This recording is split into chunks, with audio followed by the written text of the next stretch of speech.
Hi, I'm Darren Decker. I've been doing gas chromatography for 22 years, and I've spoken with virtually hundreds of gas chromatographers on how to improve their methods and use Agilent J&W GC columns to take the chromatography to the next level. I'm Herb Brooks. I've been a service engineer at Agilent for 19 years, and I talk with customers every day about how to get the most out of their instruments by troubleshooting and repairing common and not so common problems.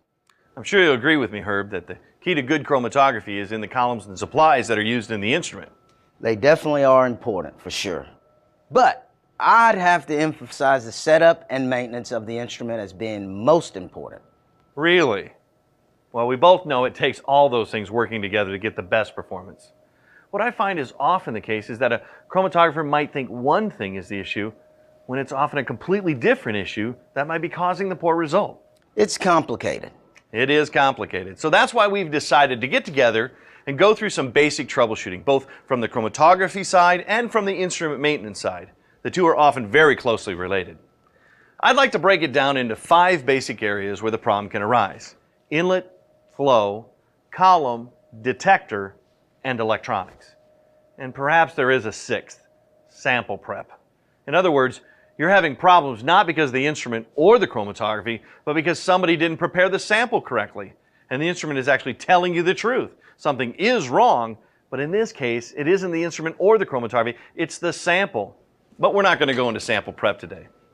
If we look at the 5 basic areas, they really follow the sample path or the path of the chromatography.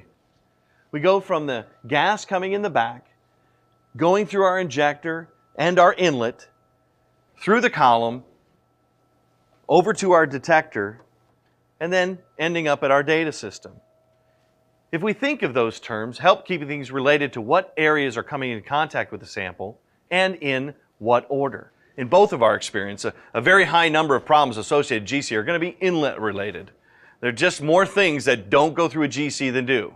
We call this stuff non-volatile contamination. And it ends up in the injector and on the head of the column. Now, knowing what can and cannot cause the problem can help too. You don't want to be fixing the inlet if your problem has nothing to do with the inlet. At that point, you can only make things worse since there wasn't a problem with the inlet. Same thing with the column or other parts. If they can't be the problem, then you're only going to make things worse if you start fixing them. So by knowing what can cause the problem, you can focus on those things that really can be effective in fixing the problem. Look at this chromatogram that a customer shared with me recently. This is supposed to be a blank run. Extra peaks are appearing mysteriously on the chromatogram, throwing the entire analysis into question. Well, what causes them? How can we make them disappear? We call these ghost peaks, and there are a number of common causes. Incidentally, you can eliminate the column as the problem because columns don't produce peaks. People do.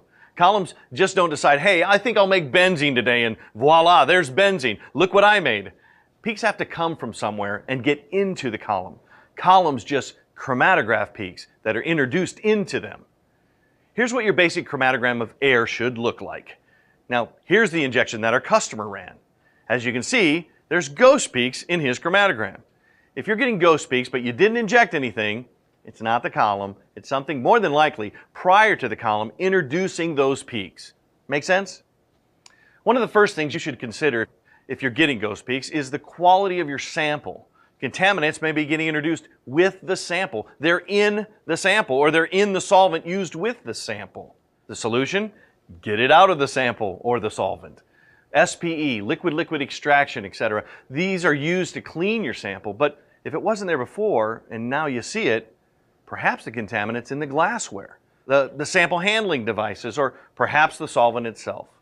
Try different vials, different glassware, pipettes, or a different solvent until you find the contaminant. We had an incident at a customer site where a plastic bag that the vial inserts were shipped in was contaminating the vial inserts. After rinsing or baking out the inserts, we removed the contaminants. A different supplier of inserts with different packaging was needed to remove the problem permanently. So be sure to check your sample handling steps for potential contamination sources. Look at the way your samples are being handled, transferred, and stored. But didn't I say I wasn't going to talk about sample prep? Yeah, you did. Okay, well, enough of that. Here's an example of a chromatogram which could result from installing the column with the contamination on your hands, in this case, French fries.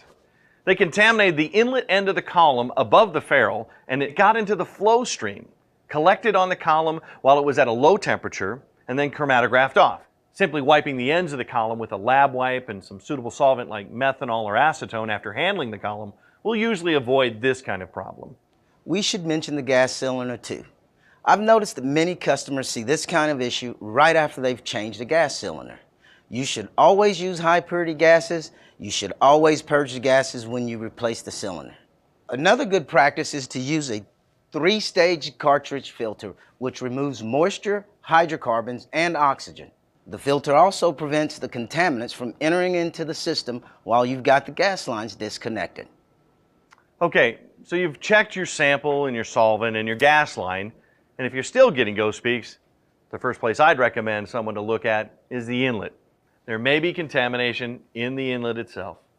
I told the customer in the example I showed you earlier, first try running the injector hotter and see if the problem increases, which would probably indicate the injector or septa area, something like that, is contaminated. At this point, you're in a place where you have contamination and you want to clean your inlet. I'll take you through the basic process of GC inlet maintenance: cleaning the inlet, changing the liner, and replacing the septa and gold seal. These are key activities that every GC operator should be able to perform. Ideally, you'll do inlet maintenance according to a regular schedule and avoid instrument downtime and sample rework. Deciding on a schedule depends on a few factors. These include how many samples you run, the type of samples you run, and how critical are the results.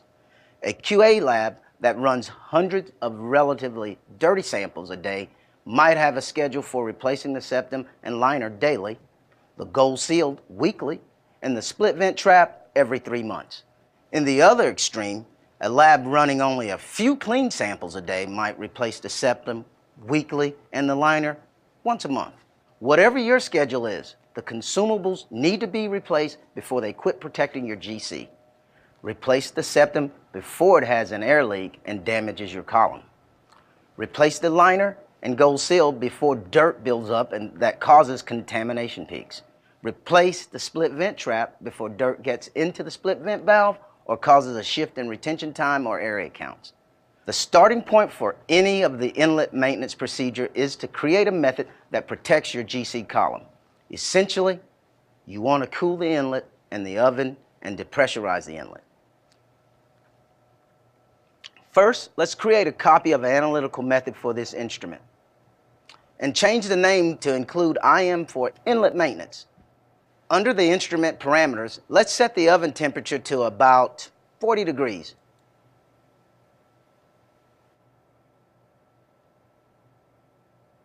And apply.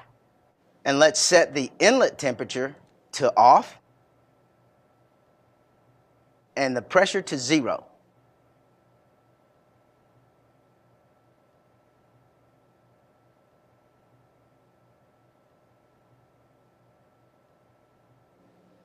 If we were going to work on the column or the detector, we'd change the detector settings also. Now, we'll save the method.